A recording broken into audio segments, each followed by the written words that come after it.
Kita langsung mulai ya, walaupun sedikit, penting bermanfaat. Assalamualaikum warahmatullahi wabarakatuh. Waalaikumsalam warahmatullahi wabarakatuh. Bismillahirrahmanirrahim. Alhamdulillahirabbil alamin. Allahumma shalli ala sayyidina Muhammad wa ala ali sayyidina Muhammad kama shallaita ala sayyidina Ibrahim wa ala ali sayyidina Ibrahim. Alhamdulillah teman-teman, ketemu lagi ya. Ada masalah puasanya? Alhamdulillah Aman lancar. Alhamdulillah kalau masih penuh puasanya. Ada yang bisa kita diskusikan? Diskusi apa hari ini? Setelah tadi saya lihat video WNI yang merantau di Finlandia. Katanya di sana itu puasanya 22 jam. Itu kan hampir seharian Ustaz. Kok bisa ya Ustaz selama itu puasanya? Puasa 22 jam. Biasanya kayak wilayah Eropa itu ya. Eropa itu memang lebih lama. Kenapa? Karena memang dasar penetapan puasa itu bukan jam, tapi matahari. Mulai terbitnya fajar sampai tenggelamnya fajar. Mulai subuh sampai maghrib. Ya tentu ada perbedaan. Di antaranya salah satunya ada yang lebih lama, ada yang lebih cepat. Jangankan di Finlandia, di Indonesia pun ada yang lebih lama, ada yang lebih cepat. Kalau saya hitung ketika saya puasa di rumah mertua saya di Aceh itu, saya puasanya lebih lama setengah jam kalau nggak salah. Dari adzan subuh ke adzan maghrib itu ada selisih gitu, daripada saya puasa di Jember. Itu di Indonesia, apalagi di Eropa. Lalu kenapa? Lalu Ustaz, apakah kalau puasanya lebih lama, pahalanya juga lebih besar? Biasa ya manusia ibadah itu kayak berbisnis dengan Tuhan gitu ya. Pengennya saya ibadah ya harus, kalau ibadah saya lama saya dibayar mahal dong gitu kan. Ya bisa jadi begitu. Tetapi bukan dalam artian yang puasa di sana itu berat, di sini ringan, enggak. Kenapa? Karena Allah itu kan maha adil. Kita sepakat bahwa salah satu sifat yang dimiliki Allah adalah maha adil, termasuk di dalam penetapan sebuah hukum. Indonesia relatif lebih cepat puasanya, paling berapa? 12 jam ya? 12 sampai 13 jam. Ya, antara itulah, antara 12 jam, dari jam 4 taruhlah sampai jam 6, 12 jam. Apakah ringan puasa di Indonesia? Ringan? Enggak juga. Kenapa? Karena banyak orang-orang yang enggak puasa. Coba tanya orang-orang yang tidak puasa itu kenapa? Enggak kuat. Loh, mereka di sini cuma 12 jam. Artinya sistem ketahanan tubuh setiap orang itu sudah berbeda-beda. Bisa jadi masyarakat Eropa mereka walaupun puasa 24 jam sudah tahan. Buktinya sekarang perkembangan umat muslim di dunia, di Eropa juga bagus. Walaupun dengan adanya aturan puasa. Jadi soal puasa bukan soal lama atau tidak.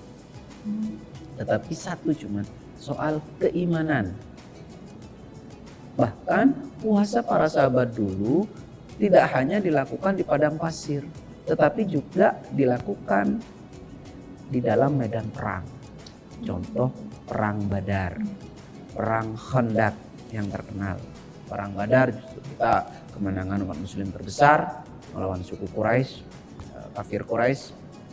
Itu luar biasa bagaimana ketika berperang di tengah padang pasir. Panas kan? Tapi mereka tetap berpuasa. Jadi soal berat atau tidak di dalam puasa bukan dari lamanya waktu, tetapi dari lemah kuatnya iman. Gitu. Ya kalau lamanya waktu di Indonesia otomatis puasa semua. Kalau melihat dari Eropa yang 22 jam misalnya. Indonesia cuma 14 jam, 12 jam, 13 jam. Relatif segitu. Tapi ternyata banyak yang tidak puasa. Alasannya tidak kuat. Hanya soal iman saja. Semakin lama, ya semua berbanding dengan upaya yang kita keluarkan. Allah yang maha tahu, Allah yang maha membalas. Karena puasa itu Allah yang memberikan pahala langsung. Artinya Allah yang menghitung. Tidak perlu khawatir. Tidak usah hitung-hitungan. Poso gitu ya. Ada lagi. Saya. Jadi menurut saya berarti Indonesia itu masuk enak dong Pak daripada Eropa karena posnya kan lebih singkat. Terus juga karena beratnya Islam di Eropa itu jadi alasan kenapa agama tersebut nggak jadi mayoritas di Eropa. Ya enggak juga. Bukan karena itu. Berat ringan itu tidak ukur dari lamanya waktu, kata saya tadi, dari iman. Lalu kata siapa Islam itu tidak besar di Eropa? Dulu Islam menguasai Eropa juga. Tatanan yang ada di Eropa dalam sejarah itu dibangun oleh Islam. Peradaban yang ada di Eropa sekarang itu dibangun oleh Islam. Banyak hal-hal yang kehidupan sosial bermasyarakat di Eropa itu justru dibangun oleh Islam. Baca sejarah perkembangan Islam di zaman siapa ya lupa itu sampai pada Eropa. Kemudian karena kalah perang maka semakin sedikit persebaran agama Islam di Eropa.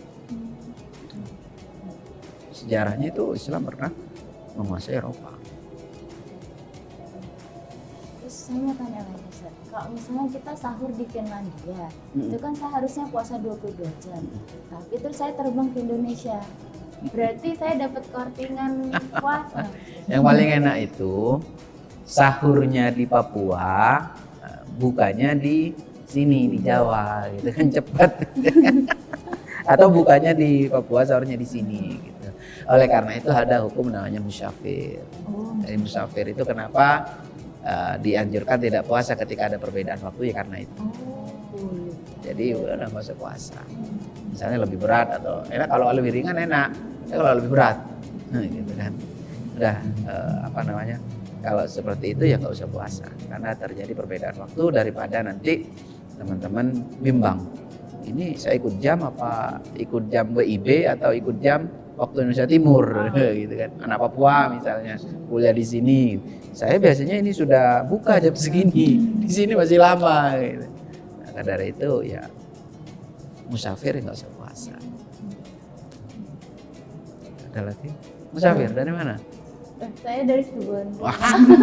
Nanya aja ya. Ya boleh juga kalau teman kalau di sini udah lama musafir itu ada yang bilang 3 hari menetap di satu wilayah sudah habis masa musafirnya, sudah harus normal. Gitu. Ini mahasiswa bukan. Saya kan dari Papua, saya kan dari Bali, musafir saya. Loh kan sebulan penuh di sini, 1 semester. Ada lagi?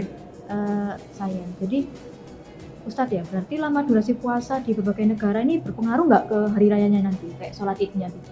Apa beda nanti jamnya? Ya tentu berpengaruh karena ya seperti yang lalu-lalu kan negara A sudah lebaran, negara B belum. Jangankan negara, di dalam negara kita aja beda. Oh iya Pak? Lebaran bisa 1 minggu gitu kan. Oh. Kayak ABG baru mulai puasa hari Rabu kemarin. Gitu kan, hari Rabu yang lalu, tanggal berapa saya lupa. Itu tentu puasanya kan juga mundur. Ada yang sudah mengawali di hari Ahad, ada yang mengawali hari Senin. Islam yang lain ada mengakhiri di hari Selasa. Selama ABG di hari Rabu. Selam KTP bebas. Ada lagi? Cukup ya. Mudah-mudahan pertemuan yang singkat ini menjadikan penguat bagi kita untuk senantiasa tunduk dan patuh pada perintah Allah dan menjauhi segala larangan Allah. Ihdinas siratal mustaqim. Assalamualaikum warahmatullahi wabarakatuh. Waalaikumsalam warahmatullahi wabarakatuh. Terima kasih ya. Terima kasih Pak.